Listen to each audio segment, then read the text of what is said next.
নমস্কাৰ মৰমৰ শিক্ষাৰ্থীসকল মই তোমালোকক আজিৰ সেৱাৰ পাঠ্যক্ৰমৰ দশম শ্ৰেণীৰ ইংৰাজী বিভাগৰ কাৰ্ল ছানবাৰ্গৰ ফক কবিতাটোৰ বিষয়ে কিছু অৱগত কৰিব বিচাৰিছোঁ।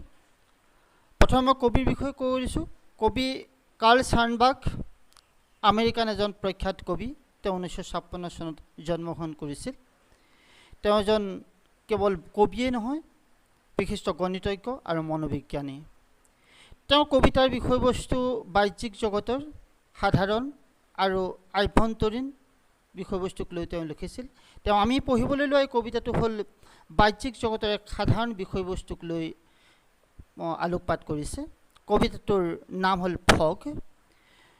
ই এটা মেটাফৰিকেল পয়েম।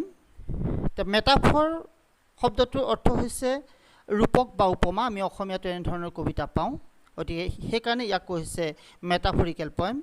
মেটাফৰ শব্দৰ অৰ্থ হ'ল চাইম্বলিকেল, অৰ্থাৎ এই মেটাফৰিকেল কবিতাবিলাকত এটা বিষয়বস্তুটো অন্তৰ্নিহিত হৈ লুকাই থাকে, য'ত এটা বিষয়বস্তুৰ আৰু মেটাফৰ এটা চিমিলাৰ এটা ৰিলেশ্যনশ্বিপ থাকে, এটা সম্পৰ্ক থাকে। এই কবিতাটোৰ নাম হৈছে ফগ। ফগ মানে হ'ল আমি অসমীয়াত কওঁ ঘন কুঁৱলী। এই ফগ শব্দৰ পৰা ফগি হৈছে। এই কবিতাটোৰ ভাৱবস্তু এটা ফগি। আমি ভাৱবস্তুক আমি ফগি আমাৰ কল্পনাৰে কবিতাটোৰ বিষয়বস্তু লওঁতে আমি ফগি, যেনে ফগি শব্দটো আমি কওঁ যে the পলিটিচিয়ানছ R foggy, Shah like, তেনেধৰণে আমি এটা ফগি, কবিতাটোৰ বিষয়বস্তু হ'ল ফগি। আমি ইয়াত আমি কবিতাটোত সেই ভাৱটোত কি হৈছে, ছাষ্টেইন হৈছে, ৰিমেম্বাৰ হ'ব, পাৱাৰ কানেক্টিভিটি হ'ব, মানুহৰ জীৱনৰ পাৱাৰ কানেক্টিভিটি হ'ব, ৰিমেম্বাৰেশ্যন হ'ব, আৰু ছাষ্টেইন হ'ল ছাষ্টেইন এটা ভাৱ প্ৰকাশ কৰিছে কবিতাটোৰ মাজেৰে। এতিয়া মই তোমালোকক প্ৰথমতে কবিতাটো এবাৰ পাঠ কৰি দিছোঁ। The poem fog, poet Carl Sandburg. The fog comes on little cat feet, it sits looking over harbor and city, on silent hunches and then moves on. কবিতাটোত কোনো বিশেষ টান বা নজনা ৱৰ্ড নাই বুলি মই ভাবিছোঁ। ইয়াতে তিনিটাই মাত্ৰ একশ্যন ৱৰ্ড আছে, যেনে কামছ, চিটছ আছে আৰু মুভছন আছে। এইকেইটা শব্দতে আমি পাই থকা শব্দ। আৰু ইয়াত আমি যিটো পাইছোঁ হাৰ্বাৰ, হাৰ্বাৰটো আমি জানো যে হাৰ্বাৰ হ'ল এটা বন্দৰ, বাণিজ্যিক সাগৰৰ পাৰত থকা বাণিজ্যিক উপনিৱেশিক যিটো ঠাই, সেইটোকে আমি হাৰ্বাৰ বুলি কৈছোঁ। আৰু তাৰ পাৰতেই হাৰ্বাৰ পাৰতেই কি হৈছে, বিশ্বৰ অন্যতম, যেনে আমাৰ ভাৰতৰ ক্ষেত্ৰতে চাওঁ যে ভাৰতৰ সেই মহান মহানগৰসমূহ তাতেই গঢ় লৈ উঠিছে। এতিয়া হানচেছ শব্দটোৰ অৰ্থ হৈছে যে, হানচেছ শব্দটোৰ অৰ্থ ইয়াত আমাকে আমি যদি কবিতাটোৰ প্ৰকাশ কৰা অৰ্থলৈ আমি যাওঁ, তেনেহ'লে ইয়াৰ এই কবিতাটোৰ হানচেছ শব্দৰ অৰ্থ হৈছে চিটিং উইথ নিজ বেণ্ড, অৰ্থাৎ আমি অসমীয়াত ক'লে লেপেট খাই বহি থকা। যে ফগ, এই কবিতাটোত যে ফগ, ফগ নামটোৰ লগত এতিয়া মই বিশেষ ক্ষেত্ৰতো কথা ক'বলৈ আহিছোঁ, সেইকাৰণে মই এই হানচেছ শব্দটোৰ অৰ্থৰ লগত সংগতি ৰাখিব বিচাৰিছোঁ। ফগ ৰিপ্ৰেজেণ্টছ বাই এ কেট। যে কবিয়ে ফগ মিনছ ঘন কুঁৱলী। এই ঘন কুঁৱলীৰ লগত ঘন কুঁৱলীক কবিয়ে মেকুৰীৰ লগত তুলনা কৰি তাক জীৱন্ত ৰূপত প্ৰতিস্থাপিত কৰিব বিচাৰিছে কবিতাটোৰ মাজেৰে। মেকুৰী এটা যেনেধৰণে তাৰ টপিনা পেলাই লেপেট খাই বহি বাহিৰলৈ বহু দূৰলৈ সি চাই থাকে তাৰ আজৰি মুহূৰ্তত, ঠিক সেইধৰণে কবিয়ে ফগ অৰ্থাৎ ঘন কুঁৱলীক সেই ৰূপত প্ৰতিস্থাপিত কৰিবলৈ গৈছে। আৰু প্ৰতিস্থাপিত কৰিবলৈ গৈ কবিতাটোত কবিয়ে কৈছে, the fog comes on little cat feet. যে কুঁৱলী আহে, কেনেকৈ আহে, অন লিটল কেট ফিট, সি মেকুৰীৰ খোজেৰে আহে। মেকুৰী যেতিয়া আহে আৰু যায়, আহে আৰু যেতিয়া যায়, তেতিয়া আমি কোনেও গম নাপাওঁ। সেইকাৰণে মই তোমালোকক সুধিব বিচাৰিছোঁ যে তোমালোকে কেতিয়াবা মেকুৰীয়ে অহা যোৱা কৰা লক্ষ্য কৰিছানে, বা মেকুৰী অহা কেতিয়াবা তোমালোকে গম পোৱানে? নিশ্চয় নোপোৱা। ঠিক একেধৰণে মই তোমালোকক সুধিছোঁ, তোমালোকে কুঁৱলী পৰা দেখিছানে বা কুঁৱলী অহা দেখিছানে? তেতিয়া আমি দেখিছোঁ, কিন্তু তাৰ কোনো শব্দ নাই। ঠিক একেধৰণে মেকুৰী এটা অহা আমি দেখোঁ, কিন্তু তাৰ শব্দ আমি দেখা নাপাওঁ। সেইকাৰণে কবিয়ে কৈছে the fog comes on little cat feet. মেকুৰীৰ সেই কণমানি খোজেৰে কুঁৱলীও এই পৃথিৱীলৈ আহিছে। It's looking over harbor and city. এটা মেকুৰীয়ে যি ধৰণে তাৰ চিকাৰ ভক্ষণ কৰাৰ পাছত সি বহি লৈ অলকভাৱে সি দূৰলৈ চাই থাকে আৰু সেই চাই থকা ভাৱটোৱে কি কৰে যে ৰিমেম্বাৰ হয় অথবা তাৰ মনৰ ক্ৰিয়েটি এটা সি তাৰ জীৱনটোৰ বিষয়ে সি জীৱনৰ অনুভৱ চাই থাকে।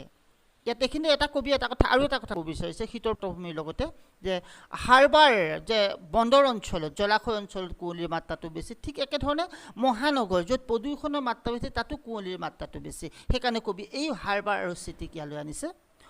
অন চাইলেণ্ট হান্সেছ, আৰু কেনেকৈ বহি থাকে সেই ফক, এইখিনিতে কবিয়ে এটা তেওঁৰ মেটাফৰটোৰ মুক্ত প্ৰকাশ কৰিছে। চাইলেণ্ট হান্সেছ, নীৰৱে সি টপিনা পেলাই বহি থাকে, কিন্তু কুঁৱলীক সেইকাৰণে কবিয়ে মই যে কৈছোঁ ফগক, অৰ্থাৎ fog is represent by a cat and by this poem he is going to made a lively mood through the cat the fog.